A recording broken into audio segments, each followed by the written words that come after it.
Mau dibakar atau dipanggang, memasak daging dengan memanggang, pengolahan dengan cara ini dipercaya lebih sehat. Daging yang tidak bersentuhan langsung dengan api membebaskan daging dari risiko daging terpapar karsinogen yang berasal dari hasil pembakaran. Di segmen kali ini, Dr. Putri Sakti, spesialis gizi klinik, akan memberikan tips dan trik bagaimana cara mengolah daging yang benar agar Anda terhindar dari gangguan kesehatan. Kali ini kita akan membahas seluk-beluk tentang daging yang ada dan akan kita olah. Sebenarnya bagaimana sih tips mengolah daging yang sehat dan tips memilih daging yang tepat untuk kita konsumsi? Yang pertama, kita untuk memilih daging, tentunya kita melihat dari daging tersebut. Kita cium aromanya sebaiknya tidak anyir, ya. Kemudian yang kedua, pemirsa sebaiknya memperhatikan warnanya yaitu merah segar.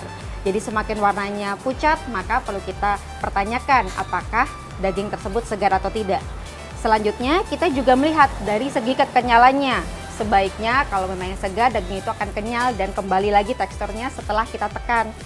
Dan kalau kita ingin kesehatan yang lebih baik lagi, pilih daerah daging yang lean, yaitu yang kurang daerah garis-garis putihnya yang menunjukkan tingginya kadar lemak dalam daging tersebut. Ketika kita mengolah daging dengan cara digoreng, maka beberapa hal ternyata dapat mengganggu kesehatan kita. Tingginya kadar lemak di dalam daging ternyata ditambahkan dari minyak yang dibuat untuk menggoreng, sehingga kadarnya sangat tinggi sehingga meningkatkan kalori kita. Selain itu, menggoreng ternyata juga dapat menurunkan kadar vitamin dan mineral di dalamnya, sehingga tentunya tidak baik untuk kesehatan kita. Nah, pilihan lain yang lebih bisa kita pakai untuk mengolah daging adalah dipanggang atau dibakar. Tetapi ada beberapa hal yang perlu kita perhatikan lagi agar pengolahannya tersebut tetap bisa baik untuk kesehatan. Nah, kali ini kalau kita mau ngebahas tentang gimana sih pengolahan yang paling benar untuk pemanggangannya, kita bisa tanya langsung nih sama Chef Lintang. Chef Lintang, boleh dijelasin nggak nih sama pemirsa di rumah, sebenarnya gimana sih cara pemanggangan proses yang paling tepat dan paling bagus untuk kesehatan pemirsa di rumah nih? Jadi proses pemanggangan yang paling bagus dan paling sehat itu adalah kita menggunakan grill yang memang sudah standar ya, artinya yang bersih, ya higienis gitu ya. Kita nggak bisa yang sembarangan, yang mungkin karatan atau bagaimana gitu ya. Jadi kita pilih yang berbahan dasar stainless di sini. Dan untuk mendapatkan hasil yang terbaik itu ada tingkat kematangannya. Jadi tergantung dari keinginan pemirsa, seperti itu. Nah, kalau ngomongin tentang tingkat kematangan, kita perlu tanya lagi nih sama Chef Lintang. Sebenarnya gimana sih Chef cara mengatur tingkat kematangan biar lebih sehat nih? Jadi pemirsa di rumah bisa tahu. Oke, baik. Jadi yang paling baik itu medium well, juga well done. Tapi baiknya kita hindari tingkat kematangan well done, karena tingkat kematangan well done itu tingkat tenderness-nya sudah menurun, dry, kering, jadi kualitasnya sudah kurang bagus. Jadi yang paling baik adalah yang medium dan medium well.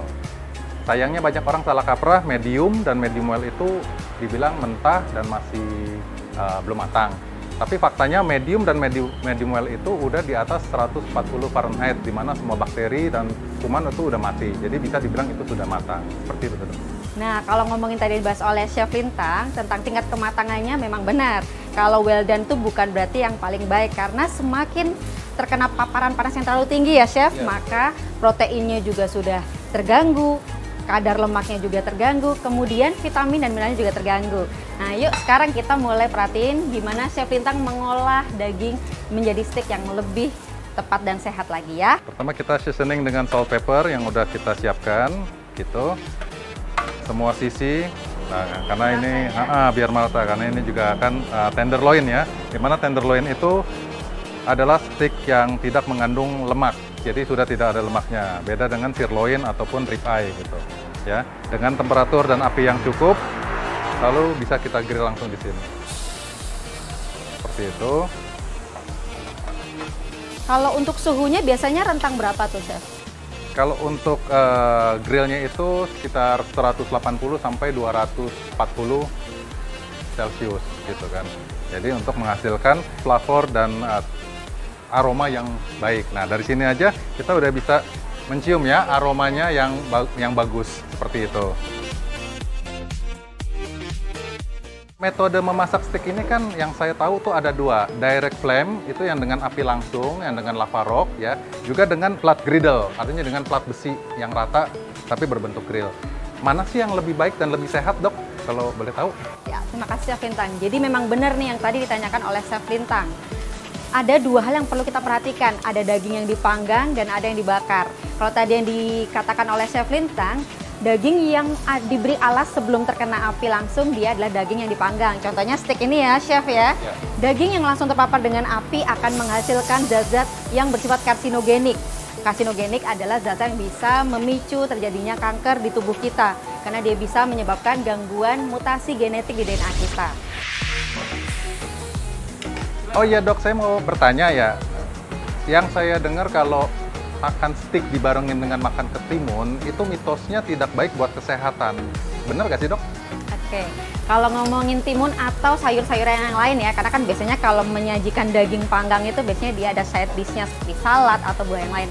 Itu bisa membantu menyehatkan tubuh kita. Kenapa? Karena biasanya di sayur-mayur terutama yang bervariasi ya, dia akan tinggi dengan antioksidan.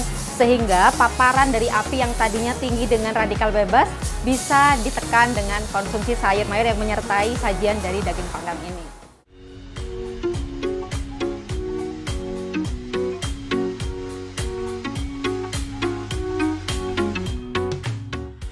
Nah, makanan steak aku sudah datang nih.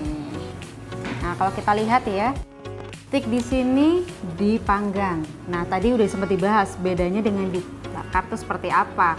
Kalau yang dipanggang kita bisa lihat karena tidak langsung terpapar dengan panasnya api, jadi lebih meminimalisir terjadinya tumpukan-tumpukan kehitaman. Nah, tumpukan kehitaman ini biasanya muncul dari tetesan lemak dan juga jus dari daging yang kemudian terkena dari pembakaran, sehingga pH itu ternyata buruk untuk kesehatan kita, yaitu bisa menyebabkan salah satunya kanker. Nah, kalau kita mau mengonsumsi daging steak, sebaiknya kita perhatikan tingkat kematangannya ya. Seperti di daging ini kita bisa lihat kalau daging steak ini sudah matang, sudah tidak ada darahnya, dan jangan khawatir kalau memang kelihatan warna merah muda seperti ini menunjukkan adanya warna jus dari daging ini.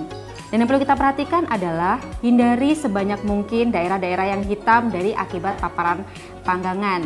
Nah, ini adalah salah satu kelebihan dari daging panggang, yaitu tidak terpapar langsung dari api panas sehingga tidak ada daerah-daerah yang hitam.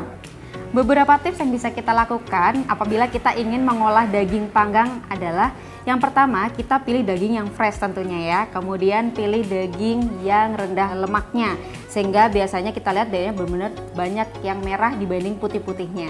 Selain itu, sebelum dilakukan pengolahan, utamakan untuk diberikan lumuran sajian marinasi sebelumnya, yaitu sekitar 30 menit sampai 1 jam sebelum makanan tersebut diolah.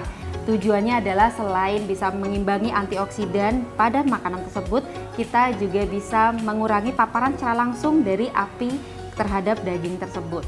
Kita juga harus menjaga kebersihan dari alat panggangnya, karena biasanya dalam alat panggang juga banyak bekas-bekas kehitaman, kerak-kerak kehitaman yang tinggi dengan kandungan karsinogenik.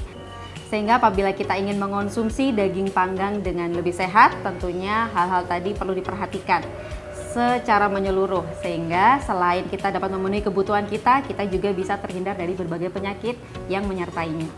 Nah, apabila kita mengonsumsi daging merah, kita juga perlu mengingat porsi yang perlu kita konsumsi, jangan sampai terlalu berlebihan.